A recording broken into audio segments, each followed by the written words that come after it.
9장 1절부터 사울이 주의 제자들에 대하여 여전히 위협과 살기가 등등하여 대제사장에게 가서 다메섹 여러 회당에 가져갈 공문을 청하니 이는 만일 그 도를 따르는 사람을 만나면 남녀를 막론하고 결박하여 예루살렘으로 잡아오려 함이라. 사울이 길을 가다가 다메섹에 가까이 이르러더니 호련히 하늘로부터 빛이 그를 둘러 비추는지라. 땅에 엎드러져 들음에 소리가 있어 이르시되 사울아 사울아 내가 어찌하여 나를 박해하느냐 하시거늘 대답하되 주여 누구시니까 이르시되 나는 내가 박해하는 예수라. 너는 일어나 시내로 들어가라. 내가 행할 것을 이제 내게 이를 자가 있느니라 하시니 같이 가던 사람들은 소리만 듣고 아무도 보지 못하여 말을 못하고 서 있더라. 사울이 땅에서 일어나 눈은 떴으나 아무것도 보지 못하고 사람의 손에 이끌려 다메섹으로 들어가서 사흘 동안 보지 못하고 먹지도 마시지도 아니하니라. 오늘 우리 9장서부터는 사울의 개종으로 시작을 해서 이방인의 시대를 준비하시는 하나님의 섭리가 소개가 되어집니다. 우리는 이렇게 때를 따라서 또는 인물을 따라서 또는 장소를 따라서 패러다임이 바뀌는 걸 수시로 우리가 확인하게 되어져요. 그러니까 우리는 시대를 분별할 때에 어떤 그 인물의 변화가 있는지 또는 어떤 때가 지금 도래하고 있는지 뭐 이런 걸 통해 가지고 이거는 새로운 뭔가 시대가 열리는구나 라고 하는 걸 소위 사회학자들은 이제 사회의 변화를 통해 가지고 읽어내는 일이죠. 현 뭐 21세기 들어와 가지고 이제 우리 유럽의 시대가 마감이 되어지고 아시아 시대가 열린다고 봤던 것이 보통 사회학자들의 이야기였어요. 그런 이야기는 어떤 일반적인 학문도 마찬가지지만 깊게 연구를 하다 보게 되면 큰 패러다임의 변화를 읽어내게 돼요. 근데 그걸 이제 읽어내지 못하면 우리는 이제 옛것에 매달려 가지고 한 발짝도 옮기지 못하는 이런 그 미련한 또는 어떤 세계의 흐름에 맞지 않는 이런 그 계획을 세우게 되어지거나 또는 우리의 삶의 모든 그 일들이 허사를 이루는 일로 되어지고 맙니다. 그래서 성도가 때를 분별하고 하나님의 말씀을 분별한다는 이야기는 이거는 우리들의 본질의 문제입니다. 주기도에는 우리한테 일용할 양식을 주시옵고 이렇게 이야기를 하죠. 우리는 마치 예수를 믿으면 무엇인가 구원을 내 호주머니 속에다 넣고 있다고 생각이 드는데 전혀 그렇지 않습니다. 인간은 변하지 않아요. 인간은 변하지 않고 우리 갈라디아서에도 끊임없이 육체의 소욕과 성령의 소욕을 대비를 갖다 해주거든요. 우리 예수 그리스도로 말미암아 구원받은 사람도 육체의 소욕이라고 하는 건 변함이 없어요. 똑같아요. 다만 그래서 우리가 그 사망을 벗어버리려고 하는 것이 아니라 오히려 하나님의 은혜를 덧 입으려 함이라 사도 바울은 그렇게 고백을 하거든요. 우리가 성령께서 우리들로 하여금 붙들어 주셔야만 성령의 열매에 의해서 의의 열매에 의해서 믿음의 열매에서 우리와 전혀 상관없는 내가 살았던 그런 습관과는 전혀 상관없는 그런 열매가 맺히는 거예요. 근데 그걸 우리는 예수를 믿으면 사람이 변한다고 생각이 들거든요. 근데 그거는 오해입니다. 예수님을 믿는다고 해도 사람들은 안 변해요. 우리는 우리 정치 세계에도 장로, 권사, 수많은 사람들이 드러나고 간증들을 하고 그러지 않습니까? 그것이 오히려 교회를 얼마나 힘들게 하는지 모릅니다. 사람들은 변하지 않기 때문에 그래요.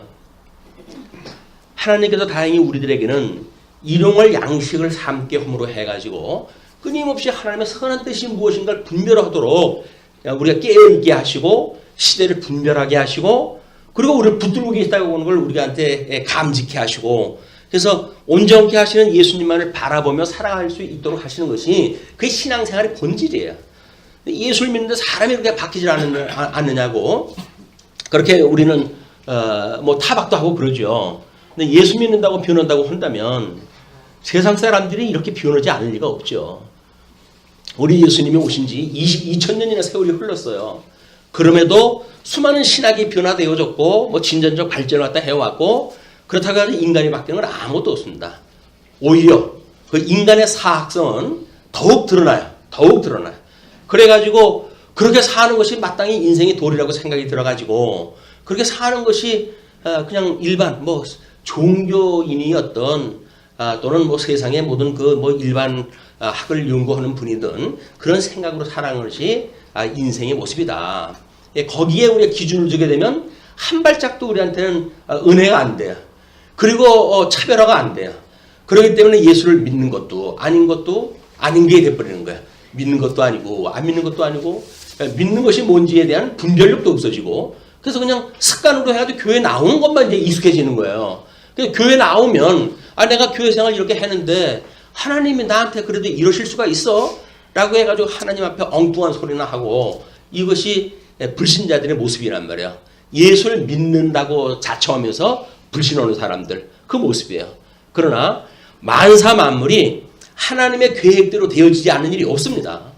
그냥 그걸 우리가 분별해내는 일이에요. 그 뜻을 분별하는 거예요. 지금이 무슨 때지? 라고 하는 걸 분별하는 일이 말씀운동 서원교회의 출발이고 그리고 지금도 여전히 말씀운동 서원교회의 존재 이유인 거예요. 현재 그 때를 분별하지 못한다고 한다면 굳이 뭐 새로운 어떤 조직을 만들고 교회를 만들고 이렇게 할 이유가 없죠. 얼마나 시설 많은 교회들이 많은데 그냥 거기서 신앙생활 하면 되죠. 근데 왜 경비를 들이고 노력을 들여가지고 우리가 이렇게 따로의 교회 생활을 해야 될 수밖에 없는가. 그런 그 이야기는 하나님의 뜻을 분별할 수 있는 이런 은혜를 우리한테 주셨기 때문이에요. 때를 분별할 수 있는 지혜를 주셨기 때문이에요. 그래서 끊임없이 우리는 깨어 근신할 수 있도록 말씀이 우리를 운동해 간단 말이에요. 그래서 말씀 운동 서원교회예요. 보통 뭐 말씀 운동이라고 하는 걸 하죠. 근데 그 운동이라고 하는 그 이야기는 사회 운동을 이야기를 하는 겁니다. 일반 뭐 종교가 됐든 어디다 했든지 운동이라고 지칭하는 그런 그 일들은 사회 운동이에요. 사회 운동. 인간들이 해가는 운동이에요. 인간들이 뭔가 생각이 달라지게 되면 뭐가 변화된다고 생각이 드는 일이거든요. 근데 그렇지는 않습니다. 우리 말씀의 운동이라고 하는 그 이야기는 성령께서 해가시지 않으면 전혀 소망이 없어요. 우리도 인간들 스스로가 보고 뭘 할 수 있겠다고 기대한다고 한다면 그거는 오해예요. 인간은 뭘 할 수가 있는 존재가 아닙니다. 다만 성령께서 붙들어 주시게 되면 하나님의 기뻐하시는 뜻을 혼신을 다해서 그냥 그 일을 해갈 뿐이에요. 거기에 무슨 어떤 응분의 대가를 바란다든지 그런 것도 없어요. 그냥 무조건적인 거예요. 주님께서 나를 사랑하신다고 하는 그 사랑 때문에 그냥 우리는 그 사랑에 의해 가지고 매달려 살아가는 뿐이지. 성도를 보니까 이렇더라 저렇더라 이렇게 해가지고 실망한다고 한다면 세상 떠나는 수밖에 없어요.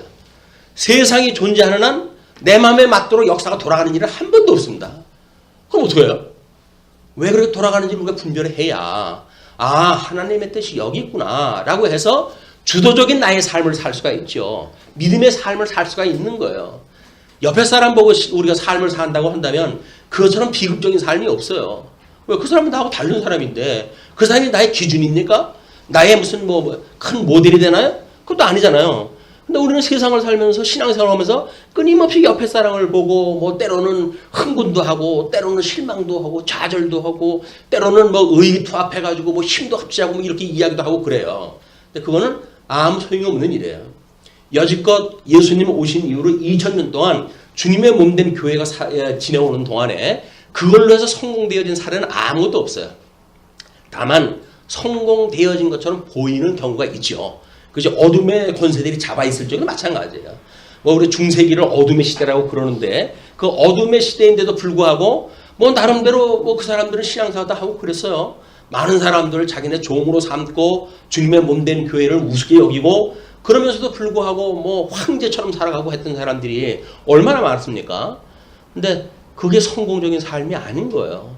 그래서 그 뒤에 종교개혁이 일어나가지고 그런 잘못되어진 걸 깨트려버리고 오직 성경으로 돌아가자라고 하는 캐치프레이즈를 제의를 딱 한 거예요. 성경으로 돌아가지 않으면 소망이 없습니다. 하나님의 뜻이 뭔지를 알아야죠. 이것이 지금 이 사도 바울이 하나님 앞에 부름을 입는 이야기거든요. 그러면 지금은 유대 중심으로 해가지고 구약 성경이 마무리가 되어졌고 예수님 와가지고 그 사람들 중심으로 해가지고 설교가 되어졌고 그리고 이제 그 12제자가 전부 유대인들 중심으로 해가지고 이제 사도로 부름을 받은 거 아니에요? 그러나 하나님께서 7 집사를 헬라파 사람들로 만들기 시작을 하고 그들로 인해 가지고 교회의 확장을 시도하면서 이제 주님의 몸된 교회가 극한 박해를 받게 되어집니다. 유무상통하던 교회가 왜 그렇게 박해까지 받는 불쌍한 신세가 되어졌을까요? 그게 불쌍한 신세일까요? 유대인들한테 박해받고 기거할 데가 없어가지고 그 뭐 살고 했던 안정되어져 있는 고향을 떠나가지고 외지로 흩어지고 있는 그 기독교인들이 실패의 삶일까요? 그게 아닌 거예요. 그래서 우리 기독교의 역사관을 긍정성이라고 한 그 이야기는 철저하게 유실론적이기 때문에 그러는 거예요. 하나님께 섭리하시기 때문에 절대자이신 하나님의 섭리하시기 때문에 그 하나님을 믿는 한 우리들의 삶에 부정적인 일은 아무것도 없는 거예요. 그 하나님을 놓치니까 그 하나님이 어떠한 분인지 모르니까 세상 사람들하고 똑같은 잣대를 가지고 성공 실패를 갖다 우리가 구별하다 하는 거예요. 그건 불신자들의 방식인 거예요. 근데 우리가 소위 예수님을 믿는다고 그러면서도 세상 사람들의 기준에 의해 가지고 우리 인생을 재단할 수는 없잖아요. 그거야말로 비참한 거죠. 그렇지가 않다. 오히려 환난을 받고 복음으로 인하여 어려움에 처한다고 하면 온전히 기뻐할 수 있는 역동적인 신앙생활이 되어진다는 것이 성경의 증거인데 성령께서 해가신다는 일인데 그걸 놓치게 되면 뭐 배부른 세상에서 배 두들기면서 살아야지 뭐 이렇게 어려운 삶을 사냐 뭐 교회 나간다고 해가지고 무슨 뭐 인생이 달라지냐라고 이야기다 하는데 그렇지가 않은 거예요. 끊임없이 우리 주님께서는 일용할 양식을 주시옵고라고 기도하다 허랍니다. 일용할 양식 매일매일 필요한 거예요. 이 양식이 어디다 뭐 집어넣어놓고 있다가 필요할 때 빼쓰는 게 아니에요. 하나님 앞에 은혜로 그걸 구하고 그래서 하나님의 선한 뜻이 무엇인지 어떤 일을 만나든지 우리가 기도를 하다 하면 하나님 지혜를 주어가지고 내가 기뻐하는 뜻은 이거야. 네가 가지고 있는 네 고정관념을 버려. 그것이 죽는 일이에요. 세상에 대하여 죽고 주님에 대하여 살아나는 일. 주님의 뜻이 그 일이라고요? 그러면 주님의 길을 가야 되겠네요. 라고 해가지고 분별하는 삶이 영적 예배의 삶이란 말이에요. 그런 거를 우리는 이 사도 바울의 부르심을 통해 가지고 하나님께서는 이미 아담에게 전 인류를 통해 가지고 양대 언약을 하셨는데 그거를 때가 되매 이제 이방인의 전도자를 세워 가지고 이 일을 갖다 시도를 갖다 하시겠다고 하는 그런 거를 너무 이상하지 않습니까? 사울이 다메섹 도상에서 이 주를 부르심을 입는데 그것이 제자들에 대하여 여전히 위협과 살리가 등등해 가지고 있는 상태예요. 심리적으로. 그 사울이 변화되어져 가지고 뭐 이야기하는 거 보게 되면 그렇게 천사 같은 이야기 할 수가 없어요. 근데 그 사람이 유대교로 해서 성경을 몰랐던 사람이 아닙니다. 유대교의 그 성경에 대해서는 박사여서 박사. 그래서 그 사내들인의 어떤 그 구성원으로 해가지고 일을 갖다 할 수 있을 만큼의 그런 그 실력자인데도 불구하고 그는 성령께서 붙들어 주시지 않았을 때 예수님을 믿기 전에 그는 여전히 자기네들 기준을 가지고 살기가 등등해가지고 그 위협과 살기 예수 믿는 자들 만나기만 해라 내가 싹 쓸어버릴 거야 라고 해가지고 어금니를 깨물고 일을 갖다 해요. 그게 보통 종교의 일이에요. 종교. 그 종교심에 사람이 매이게 되면 앞뒤 가리질 않습니다. 그래서 모든 지금 세계에서 종교로 해가지고 만들어지는 문제들은 근본주의에서 그런 일들이 나타나요. 뭐 저 회교권의 사람들이 테러를 일으키고 뭐 숱한 사람들을 죽이고 하는 그런 일들도 근본주의자들에 의해서 그런 일들이 만들어지는 거예요. 뭐 기독교도 마찬가지입니다. 그 기독교 근본주의라고 하는 걸로부터 해가지고 어떤 이런 계율의 전통에 얽매여져 가지고 살아있는 말씀이 없으니까 모든 걸 틀 속에다 집어넣고 재단하고 그 잣대에 머리 하나가 더 나오면 머리를 잘라가지고 그 규칙을 갖다 마치는 이런 무지막지한 일들이 소위 종교의 이름으로 행해지는 일이에요. 종교는 사람을 바꿀 수가 없습니다. 오직 우리 성령님께서만 바꿔갈 수가 있는 거예요. 이제 그런 그 문제를 우리 사울의 변화 당하는 모습을 보고 우리 한번 우리 인생에 대하여 역사에 대하여 한번 생각하다 해봤으면 좋겠습니다. 먼저 그 9장 1절로 9절은 사울이 다메섹 도상에서 주의 부르심을 입는다라고 하는 내용으로 제목을 잡아놨어요. 그런데 그가 위협과 살기가 등등하여서 대제사장에 가가지고 다메섹 여러 회당에 가져갈 공문을 청하니, 그러니까 다메섹 지역이라고 하는데 여러 회당이 있었던가 봐요. 지금 표현으로 보게 되면 65년 네로의 그 박해 때 이때에 죽었던 사람이 10,000명이 넘는답니다. 그러는 걸 보아가지고는 구성원들의 숫자가 상당히 컸던 것 같아요. 그러니까는 회당도 여러 회당이 있는 거예요. 그 여러 회당에 가져갈 공문을 청하니 이는 만일 그 도를 따르는 사람, 이제 이 누가는 예수 믿는 사람들을 도를 따르는 사람, 또는 성도, 또는 예수의 사람, 뭐 이런 여러 가지 표현을 다 해요. 그게 특징적인 이유입니다. 성도라고 하는 단일된 의미가 아니라 거기에는 여러 가지 그 상황에 따라 가지고 적절한 이름을 붙일 것이 있어요. 근데 지금 여기서는 사울이 예수 믿는 사람들을 도를 따르는 사람이라 이렇게 이야기를 했어요. 그럼 십자가의 도를 따르는 사람들 이야기 아닙니까? 그게 예수를 제대로 믿는 사람이 이야기를 하는 거예요. 십자가의 도를 따르는 사람들을 지금 막론하고 그 사람을 만나면 남녀를 막론하고 결박하여 예루살렘으로 잡아오려 함이라. 유대의 아마 산헤드린에서 이제 중심으로 해가지고 대재판이 벌어지고 믿는 사람들을 척결시키는 이런 놀라운 계획이 지금 유대인들한테 만들어진 거죠. 그런 박해를 피해가지고 사람들을 피했는데 피한 사람까지 집요하게 추적을 갖다 해가는 이런 종교의 집요성을 보게 되어집니다. 종교에 잘못 빠지게 되면 사람들이 미쳐버리는 거예요. 그래서 그건 뭐 종교심만 있으면 좋다고 그러는데 그렇지 않습니다. 종교심에 이 얽매이는 사람들은 사리 분별을 못해요. 자, 그렇기 때문에 땅에 이제 그때 그 사울이 길을 가다가 다메섹에 가까이 이르렀더니 호련히 하늘로부터 빛이 그를 둘러 비추는지라.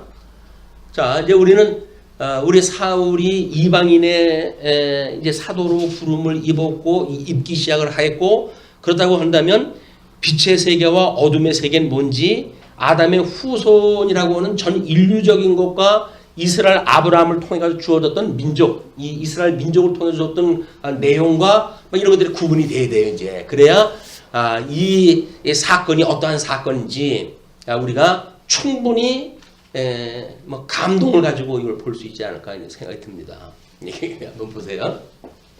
자, 우리 하나님께서 천지를 지으셨다고 했어요. 이 천지를 지으셨는데 이 지에 대한 상태를 뭐라고 이야기를 하냐면 이제 우리 혼돈하고 공허하며 흑암이 깊음이 있었다 이렇게 이야기해요. 흑암이 깊음이 있었다. 이것이 첫째 날 우리 하나님께서 이제 하시는 천지를 만드신 일인데 하나님의 천지 창조 사역이에요. 그런데 첫째 날 하나님께서 이렇게 천지를 만드셨는데 땅의 상태가 혼돈하고 공허하고 흑암이 깊음에 있는 상태였어요. 그런데 하나님께서 여기에 이 흑암의 그 세계에 빛이 있으라 하며 빛과 어둠을 나누시는 역사를 해요. 이게 첫째 날이에요. 첫째 날. 그러니까 이 첫째 날에 의해 가지고 이 빛이 주관하는 세계와 어둠이 주관하는 세계, 이 세계가 이미 나뉘어진 거예요. 근데 이 빛의 세계를 우리가 생명의 세계라고 이렇게 이야기를 하고 어둠의 세계를 사망의 세계라고 이렇게 이야기를 합니다. 또는 이거를 주관하는 것을 우리가 생명을 주관한다라고 이야기하는 권세라고 이야기를 해요. 권세. 생명 권세를 갖다가 주장하는 자, 사망 권세를 주장하는 자, 이렇게 되어지는 거야. 그러니까 우리가 지금 21세기 와가지고 우리 예수님의 부활을 이야기할 때 사망 권세를 이기시고 우리 예수 그리스도께서 부활하셨네 라고 하는 그 이야기는 우리들의 생각 세계가 여기까지 가는 거예요. 그것이 그냥 모형적으로 만들어진 거, 무덤이 열리고 예수님이 태어났다든지 하는 계시의 단면만을 보는 것이 아니라 계시의 깊은 세계까지 가야 비로소 우리가 사망 세계가 뭔지 생명 세계가 뭔지 알게 되어진단 말이에요.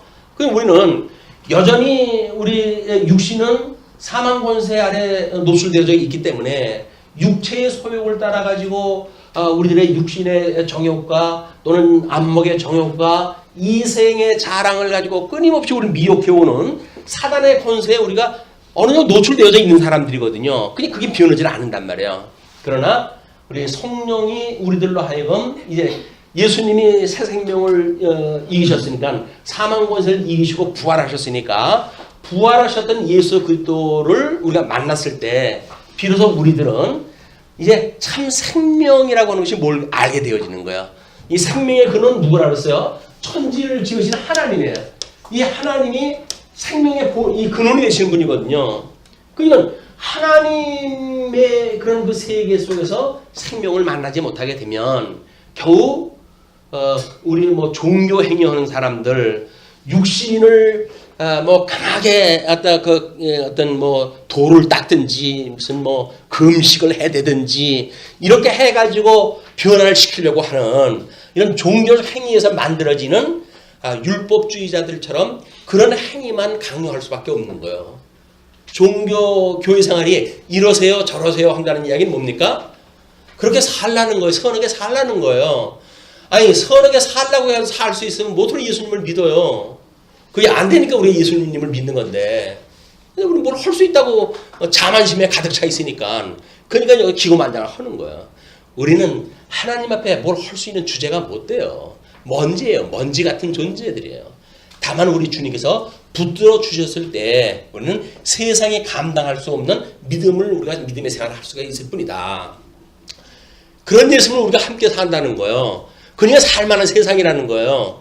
잠시 왔다 가는 세상이지만 그 영원하신 하나님께서 우리를 사랑해가지고 독생자를 통해서 우리를 구원하셨고 성령께서 우리를 인을 쳐주어가지고 우리 하나님을 아버지라고 부르며 살아가는데 세상에 그러고도 불만이 있습니까? 천지를 지으신 하나님을 아버지라고 부르면서도 뭐가 부족한 것이 있어요? 그런 천지를 지으신 하나님을 믿지 않는 거죠. 세상에 그거보다 허접스러운 걸 가지고도 아마 우리 행복해 할 거예요. 근데 어떻게 천지를 지으시는 하나님을 아버지라고 부르면서 여기 뭐가 불만이 있어요? 뭐가 불만인 거예요? 돈이 없는 게 불만입니까? 뭐 코가 조금 적은 게 고민입니까? 뭐가 문제예요? 문제되는 거 아무것도 없어요. 주 안에 있으면 모든 게 다 자랑스러운 거예요. 다 자랑스러운 거. 왜? 우리를 흙으로 빚어 만들었을 때 DNA가 변할 수 없는 DNA가 이미 있잖아요. 우리 신체에 뭐 100조개라고 이렇게 이야기하는데 뭐 가깝게는 어떤 사람 뭐 60조개라고 하는 사람도 있고 자기네들이 쉬어보지 않았으니까 내가 알겠어요. 그들이 그런 이야기를 하니까 그 수많은 세포로 해가지고 만들어지는 것들이 유전인자가 똑같은 유전인자를 가지고 그리고 우리가 그 인체를 구성으로 살아가요. 근데 뭘 바꾸면 그게 바뀌어질까요? 뭘 바꿔야 돼? DNA 우리들의 모든 유전 전자를 어떻게 바꾸면 뭐가 바꿔질까요? 요즘 세상에서 그렇게 하죠? 무슨 병 있는 세포를 갖다 뭘 바꿔가지고 그래가지고 건강한 뭘 만든다. 라는 걸로 해가지고 세월 보는 사람들이 많잖아요. 그걸 연구하는 사람들 많잖아요. 예. 뭐 되는지 안 되는지 모르겠어요. 제가 그렇게 연구 다 하고 있으니까. 근데 그렇게 하나님이 만들어 놓은 피조물 가지고 장난치고 그러는 거 그건 좋은 거 아니에요. 그냥 생긴 대로 사는 게 정답입니다.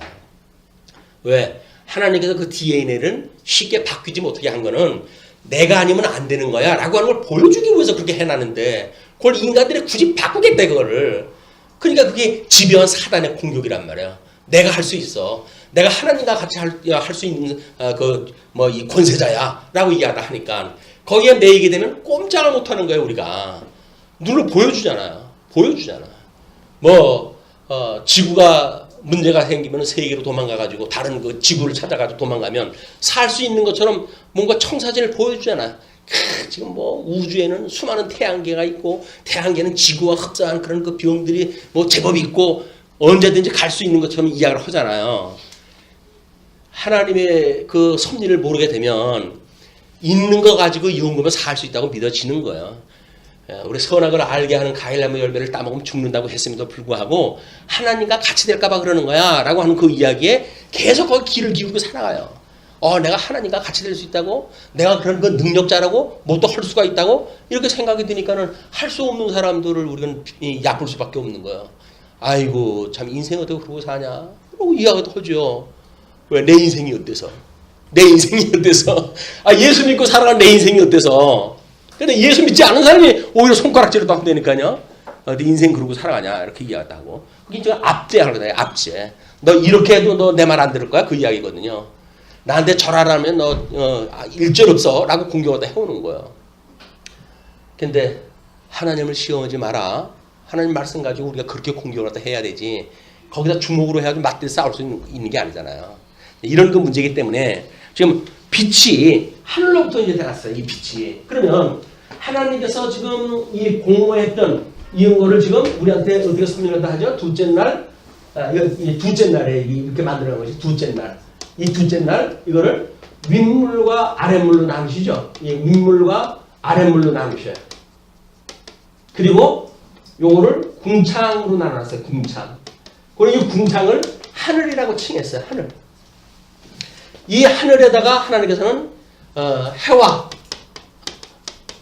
별과 달과 그다음에 별과 그다음에 여기에 따른 시간이라든지 이런 걸 다 만들어 놓으신 거예요.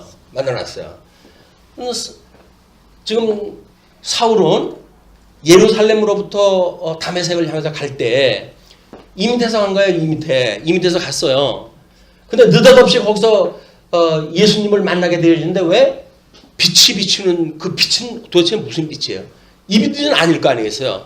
입이 달아서 말 타고 갔는데 말을 타고 가는지 걸어가는지는 모르겠습니다만은 그 창고 그림을 보니까 그 말 타고 간 걸 그려놨더라고요.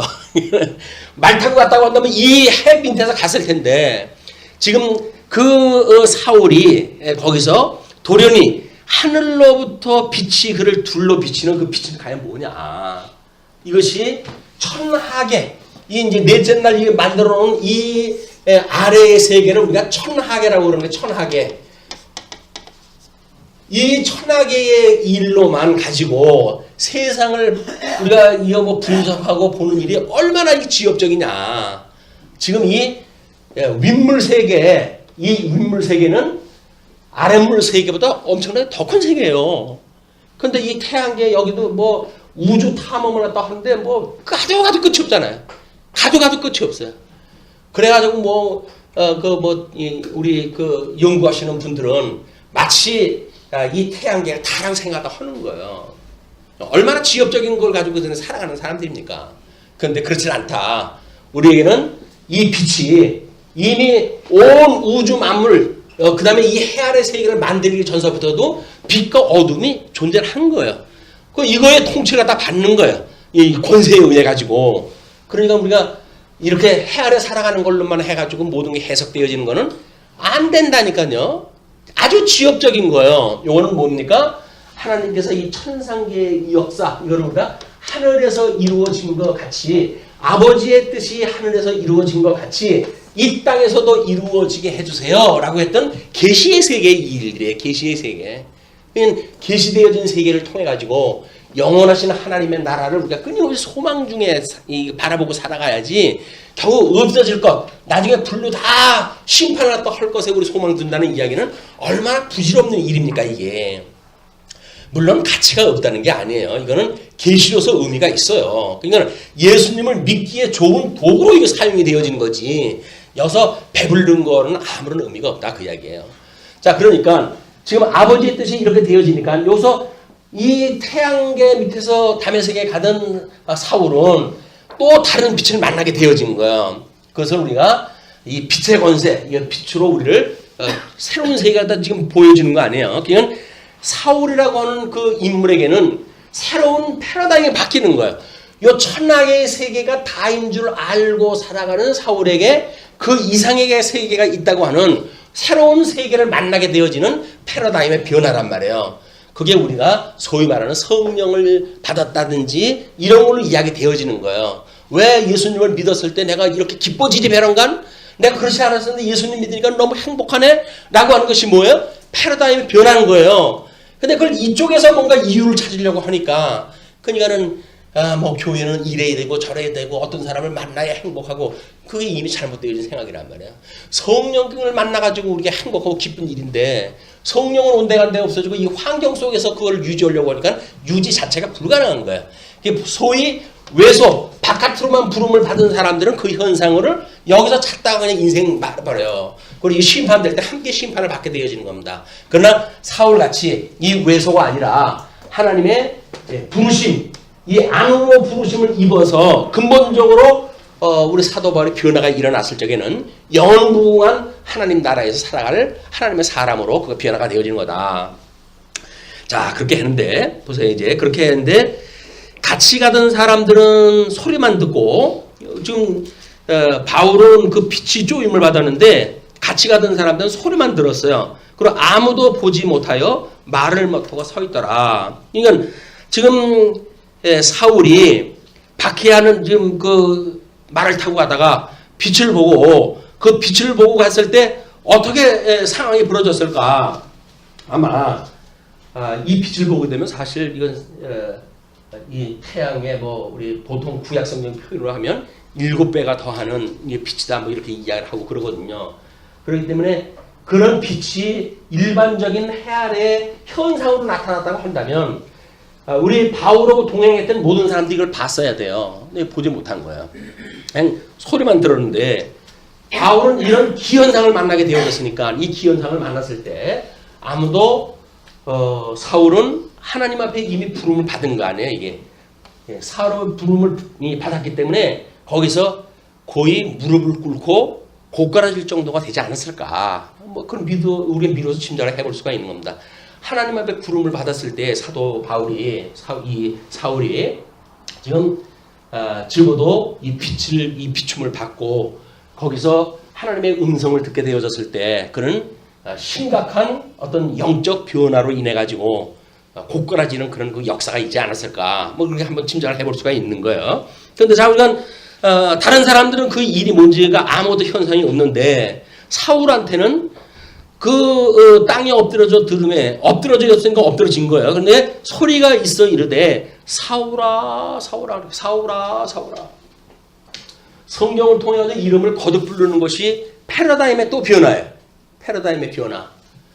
자, 우리 이스라엘 백성들의 뭐 역사를 통해 보면 하나님께서 아브라함을 불러내실 때 아브라함이 이제 그 자기 아들을 하나님의 본디로 바치라고 그랬을 때 그걸 믿음이 무슨 할 수 없는 일 아니에요.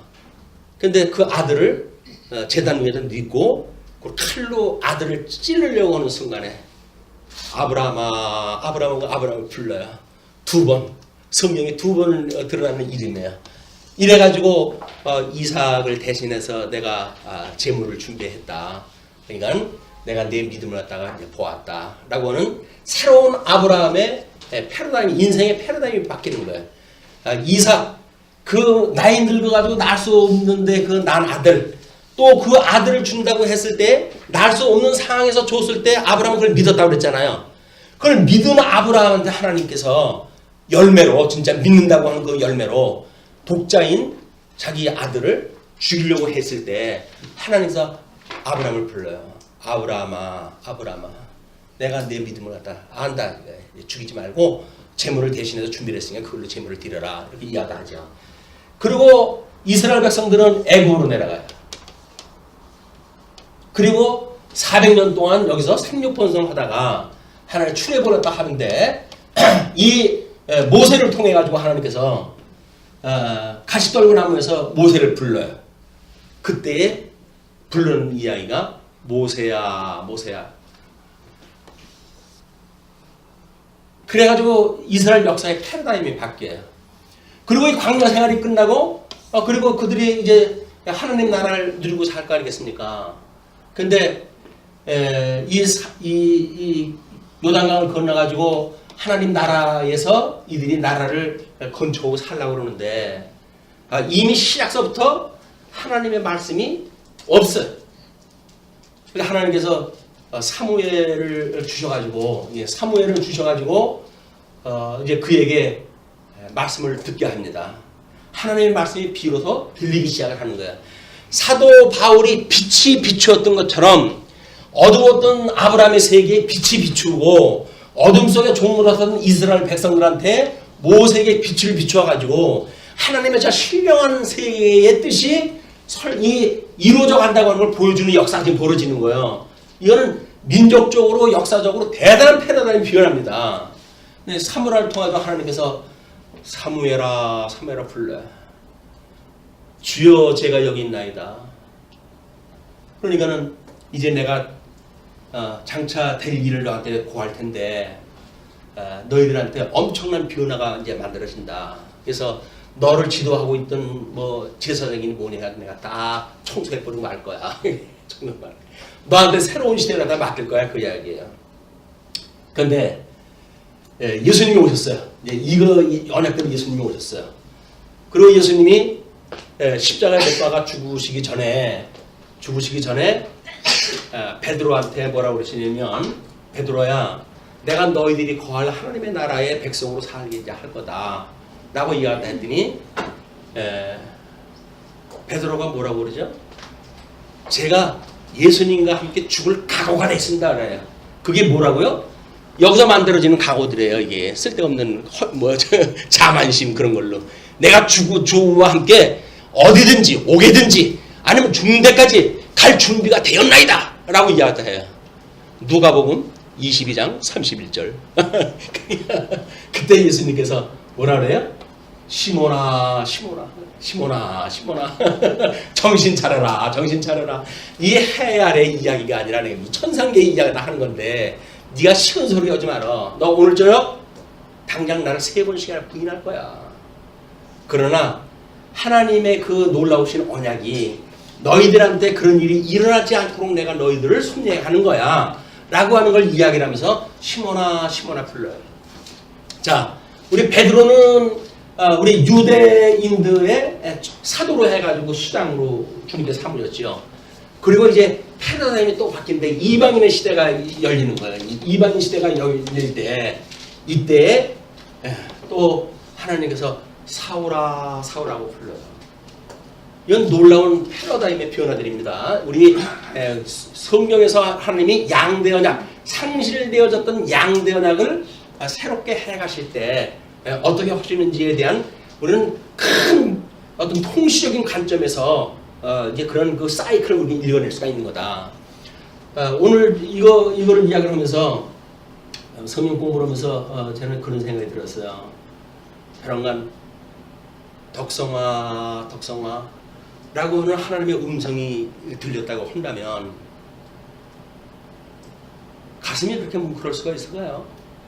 주님께서 골방에 혼자 박혀있는 덕성이한테 덕성아 내가 너를 사랑한단다. 그것이 확인된다고 한다면 뭐가 무섭습니까? 뭐가 아쉬워요? 뭐가 부러워요? 그냥 그걸로 족한 줄 아는 거예요. 먹을 것이 있고 입을 것이 있는 줄 알고 그냥 족한 줄 알고 사는 거예요. 왜? 주님께서 나를 사랑하신다고 그러니까. 음성이 안 들으십니까? 지금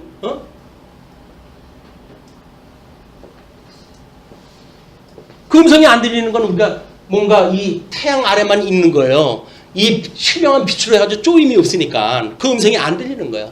내가 너를 부른 거야. 내가 너를 부른 거야. 근데 사울이 만약에 주님께서 이게 비침이 있었다라고 하는 건 이미 예수 그리스도 생명의 빛으로 해가지고 감싸 안은 거 아니에요. 사도 바울을 감싸 안은 거예요. 그게 그때 이미 부르심인 거예요. 부르심. 그 부르심이 여기서 뭐라고 그러냐면 그 예수님이 사울아 사울아 내가 어찌하여 나를 박해하느냐. 내가 너를 사랑한다로 만들었는데 너는 어떻게 앞뒤 분별 못하고 적군 악은 분별 못하고 사람들 그러냐 이 멍텅구리야. 사울아 사울아 내가 어찌하여 나를 박해하느냐 하시거늘 대답하되 주여 누구시니까. 뭐라고 그래요? 그렇게 그 빛에서 나는 소리를 갖다 주라고 그래. 주. 뭐 다른 사람들은 뭐 그냥 통상적인 용어였을 거다 뭐다 이야기를 하는데 그렇지는 않습니다. 주님께서 우리를 부르실 때 이걸 소명이라고 이렇게 이야기하죠. 부르실 때 우리가 하나님께서 우리를 중생케 하지 않으면 우리는 그 음성에 대답을 할 수가 없어요. 그냥 사도 바울이 지금 주여 니시오니까 라고 하는 그런 거 이야기는 하나님께서 이미 거듭나게 해버린 거예요. 새 생명을 만들어버린 거예요. 그 중생이 되어지니까 하나님 앞에 이거 회개하고 말할 수 없는 내가 이 회개를 갖다 하면서 살아갈 수밖에 없는 거 아니에요? 그리고 하나님께서 어찌할 거라고 되어질 수밖에 없죠.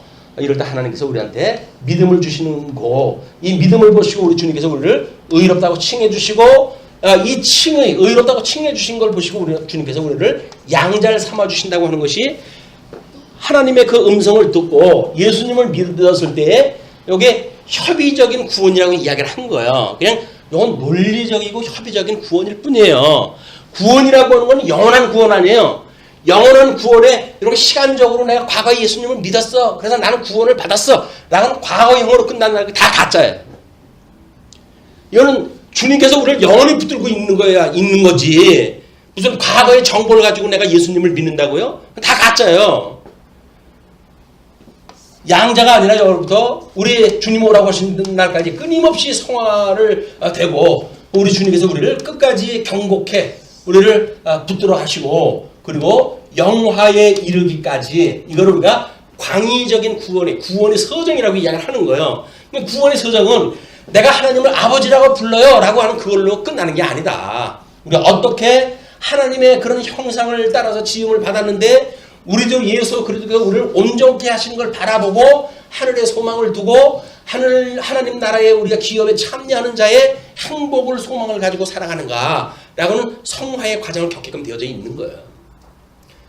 이게 이제 우리 과거에는 하나님을 아버지라고 불렀으니까 우리는 다 구원을 받다 이렇게 이야기를 하는 거예요. 그리고 그 이유는 뭐라 그래요? 그 이후라고 설명을 다 하는 거예요. 구원과 그 이유가 어디 있어요? 구원과 그 이유. 이게 다 구원 안에 있는 일이지. 구원 그 이유가 뭐가 있어요?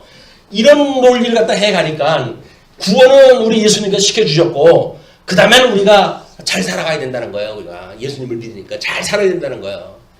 잘 살긴 하나님께서 여기까지 이게 다 성령의 역사인데 성령에서 붙들어 주시야 하는데 뭔 일을 할 수가 있다고요. 아무것도 할 수가 없어요. 우리는.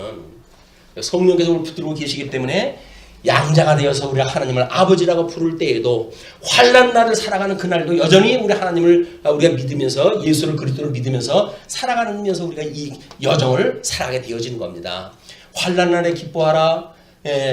왜? 그 환난은 인내를 낳고 인내는 소망을 이루는 줄을 함이라. 여기서 끊임없이 무슨 소망을 가지고 살아간다고요?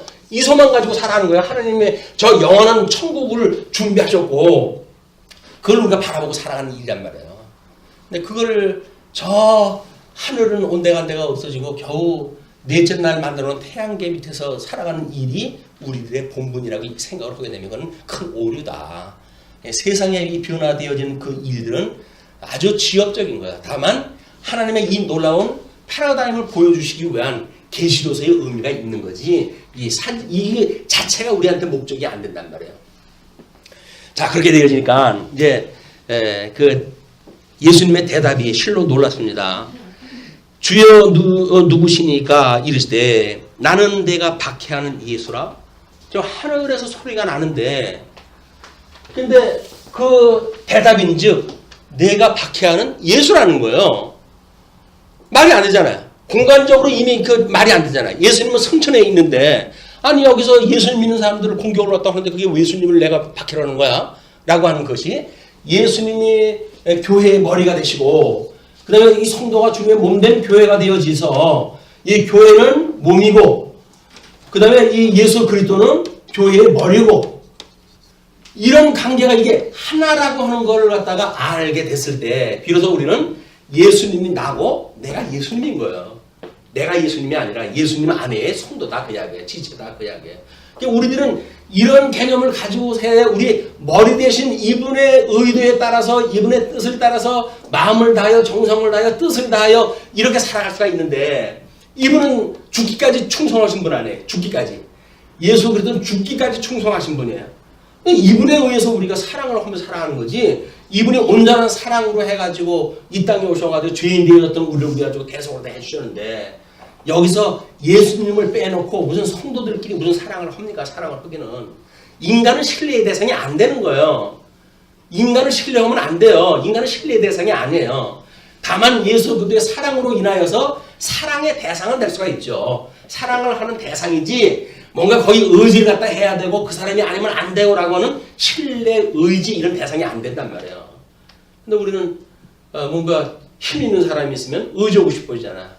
저 사람이 내 옆에 있으면 내가 안전할 텐데 라는 생각을 할 거 아니겠어요? 내가 줄 잘 쓰면 여기서 그래도 뭔가 한 자리가 할 텐데 라는 생각을 할 거 아니겠어요? 그게 전부 허사를 경영하는 거예요. 다 쓸데없는 일을 경영하는 거예요.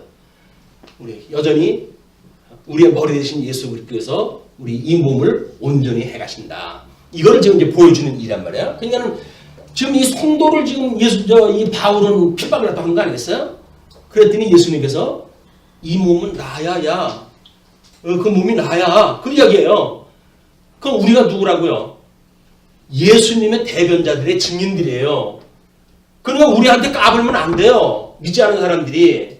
근데 거기다가 고개를 숙여가면서 그렇게 살아야 될 이유가 있을까요? 이 복음을 가진 자들은 그런 게 아니에요. 하늘의 권세를 가진 자들인데 예수의 권세를 가지고 성령의 권능을 받고 좀 살아가는 사람들인데 별것도 아니라 어둠의 권세들이 가지고 흔드는 거에 우리 휘두르면 안 된단 말이에요. 그 정도 자신감을 가지고 신앙을 다 하는 거예요. 그러니까 세상이 감당할 수 없는 믿음을 갖다 가지고 살아가죠. 세상이 감당할 수 없다는 이야기는 뭐예요? 사망 권세가 까불지 못한다 그 이야기예요. 이걸 놓치게 되면 예수님 믿는다고 그러면서 여전히 세상의 논리를 따라가지고 살아가니까 나보다 조금 힘센 사람이 있게 되면 그냥 거기서 주눅이 들어버리는 거야. 오금이 저리고 조금 더 하면 그냥 거기서 무릎이 꿇리고 또 사지가 흔들리는데 어떻게 해요? 간이 다 녹아내리고 예수님을 믿는다고 한다면 그럴 이유가 없는 거예요. 담대하라. 담대하라. 내가 너와 함께한다. 오후 시간에 그 얘기할 거야. 이제 내가 너희들과 함께한다. 담대하라. 자, 그렇기 때문에 지금 그 소리가 이제 들리니까 거기서 그렇게 이야기를 합니다. 너는 일어나. 거기면은 성령께서 지금 주는 누구십니까? 라고 하는 그런 그 심경적으로 중생되어진 걸 보여주는 일이 주라고 호칭 그렇게 시작이 되어진 겁니다. 그렇게 되어지고 그렇게 됐을 때 너는 일어나 시내로 들어가라. 내가 행할 것을 내게 이를 자가 있느니라 하시니 거기까지는 지금 우리 사울은 지금 그 집가 그 다메섹으로 이제 갔으니까 그 시내로 들어가라는 거예요. 그러면 너한테 행할 걸 이를 자가 있다. 근데 왜 예수님께서는 사울을 독대해가지고 너 거기 들어가고 이쪽고 저쪽고 해가지고 다 해주면 어떨까요? 안 그래요. 여기 또 한 사람을 놔요. 또 한 사람을. 그래서 이 주님의 몸된 교회는 독불 장군이 없다고 하는 걸 보여주는 거예요. 교회는 독불 장군이 하는 게 아니에요. 목사가 지가 혼자 주장하는 게 아니라니까요. 크든 작든 모든 성도들이 이 일을 다 해가는 일이지 목사가 그 일을 다 하는 게 아니에요. 목사가 무슨 대단하다고 뭘 그렇게 합니까? 자기보다 잘난 사람들이 얼마나 많은데 무슨 그게 말씀의 권위를 갖다가 줬다고 그러니까 말씀의 권위를 자기 사사로운 권위로 생각이 들어가지고 온 성도들의 굴림을 갖다 하고 거기에 자기가 갑질을 갖다 해대고 이런 일은 교회에서 있을 수가 없는 일이에요. 생명을 갖고 우리가 이 어두운 세상에서 빛의 세계를 갖다 맛봤다고 한다면 세상의 일을 흉내낼 이유가 없죠. 예수를 믿는다고 하면서 어떻게 무슨 갑질이에요. 갑질은 섬겨야 섬기는 일이지. 주님이 우리를 위해서 십자가에 못까지 박혀서 돌아가셨는데 이분을 따라가지고 섬기는 일을 갖다 하지. 내가 섬기러 왔다. 섬김을 받으러 온 것이 아니라 나도 하는데 우리가 섬김을 받기를 원하십니까? 소용없어요. 그러면 그건 이미 성령의 역사가 아닌 거야.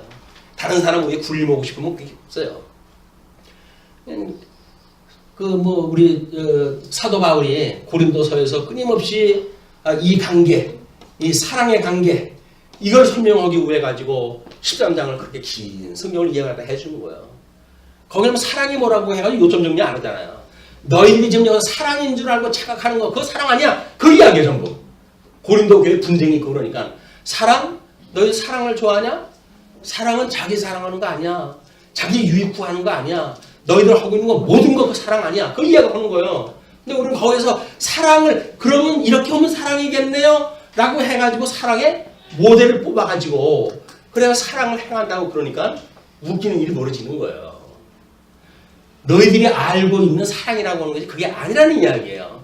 그리고 이 사랑이라고 하는 그 이야기는 오직 진리와 함께 기부하는 일이기 때문에 하나님의 말씀으로 말미암지 않으면 너희들 하는 거 전부 가짜야 그 이야기예요. 이 땅에서 이루어지는 일들, 육체를 가지고 하는 일들, 너희를 자랑 삼고자 하는 일들, 그런 일일 뿐이지 이게 결코 사랑이 아니야. 그 이야기를 하는 거예요. 근데 우리는 우정 그걸 또 뒤집어 가지고 이렇게 하면 사랑일까요? 사랑을 오래 참다고요? 그러면 7번이라도 1번 참고 열심히 그냥 참으면 그게 사랑입니까? 그래가지고 오래 참으려 하니까 스트레스가 생기는 거예요. 아, 이 참을 수가 없는데 참으라고 그러니까 스트레스죠. 그럼 열나는 거예요. 야, 이게 사랑은 자기를 자랑하는 거 아니다? 자기를 사랑하는 게 아니라고? 내가 이 맛을 여지고 세상을 살아왔는데 그게 사랑이 아니라고? 그럼 어떻게 하면 좋을까? 그래가지고 우정 교회 와가지고 다른 사람 앞에 자기를 자랑하지 않고 그렇게 하면은 그게 사랑일까요? 자랑하지 않는다고 사랑이 아니라니까요. 너희들이 그렇게 무슨 은사를 받았네 뭐 이렇게 해가지고 자랑을 했다 하고 그러니까 그게 사랑이 아니라는 거지. 여기서 무슨 자기를 자랑하지 않는다고 사랑이라는 그 개념이 아닌 거예요. 사랑이 그런 건줄 알잖아요. 고린도서 13장에 그 행위를 다 한다고 하더라도 그게 사랑이 아니라니까요. 결국은 사랑은 진리. 나는 뭐 진리요 생명이요. 이런 우리 이 말씀으로 어떤 예수 그리스도 이분 안에서 성도가 교제를 하고 살아갔을 때 그게 사랑인 거예요. 그런데 이걸 놓치게 되어지니까 우리는 교회 오게 되면 사랑하는 모습을 보게 됩니까? 교회 와서 사랑하는 모습을 보이게 됩니까? 아유, 저 인간 싫어가지고 내가 이 교회 생활 하기 싫어 정말. 그럼 뭐 본 거예요? 사랑을 거기서 찾는 거예요. 사랑을. 주님은 내가 사랑이다라고 이야기했다 했더니 주님은 온데간데가 없어지고 옆에 사람을 찾고 당신은 사랑일까요? 당신 나하고 사랑할래요? 라고 이야기하다 하니까 예수님은 지금 하늘에 계신데 이분이 성령을 보내주셔가지고 사랑에 대한 걸 이렇게 가르쳐 줬건만 여기서 생김새의 사랑을 더듬어가지고 찾으려고 그러는 거예요. 그러니까 교회가 가짜 같아요. 사랑은 또 안 보이고 뭐 말씀은 좋다는데 뭐 그랬고 뭐 사랑한다고 그래요. 이렇게 이야기하니까 말씀은 좋은데 말씀은 좋다는 건 뭐예요? 말씀을 알아가지고 좋은 거예요? 말씀은 좋은데 사랑이 없다고요? 그게 말이 되는 말입니까? 안 되는 거예요. 말씀이 곧 주님의 몸된 교회의 운동력인데 거기서 말씀을 우리가 안다고 한다면 어떻게 사랑을 더듬어가지고 찾으려고 그래요.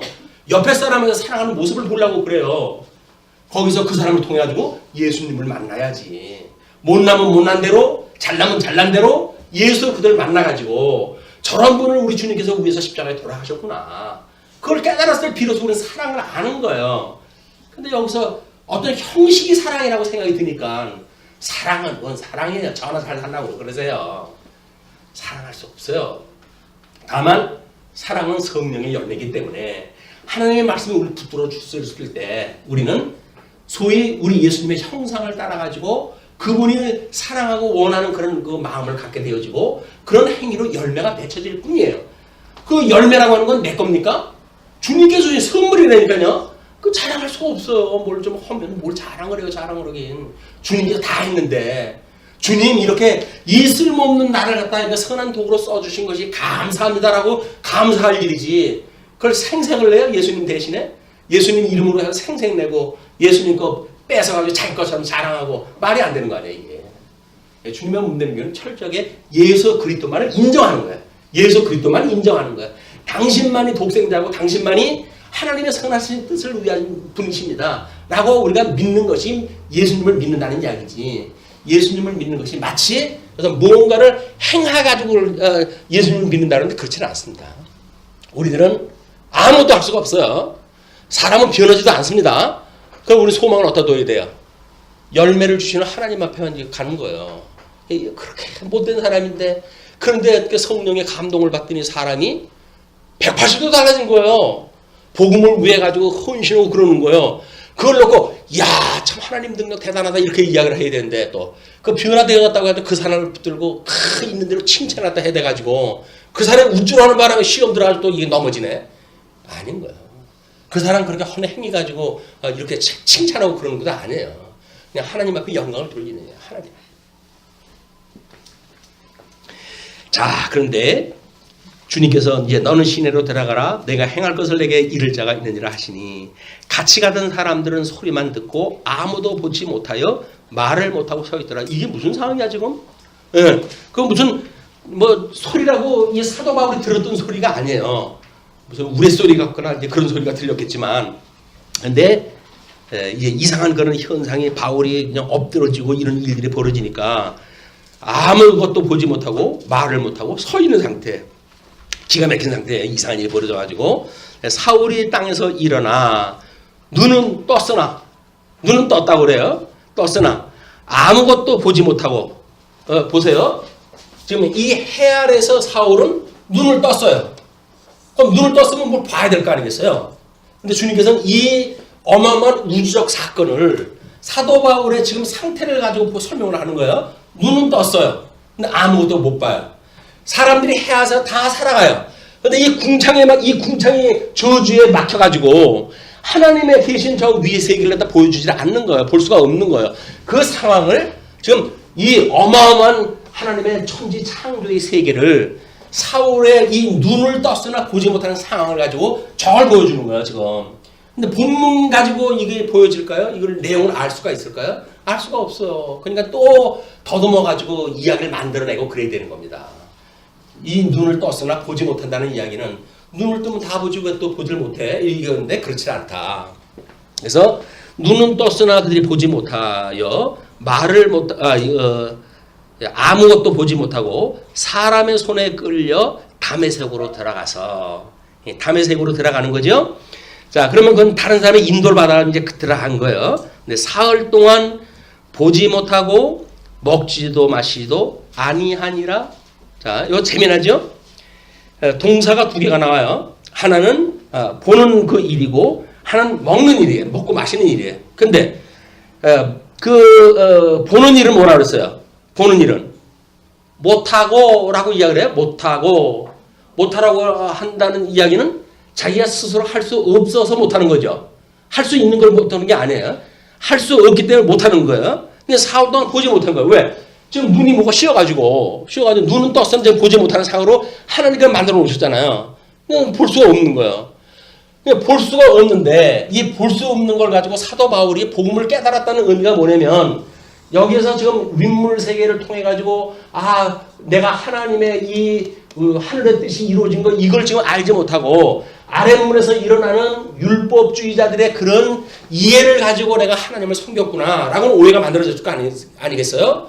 라고 했을 때 그래서 중보자 대신 예수 그리스도를 보내주셨다는 이야기가 이 이야기로구나. 성경에서 이야기했던 모든 것들이 이분에 대한 이야기였구나. 이걸 통째로 그냥 깨달음이 오는 거예요. 왜? 그 사람은 구약성경에 대해서 박사니까.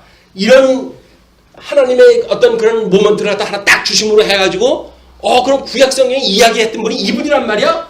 라고 이걸 한 번에 이해하다 했으니까 그럼 어떻게 할 거야?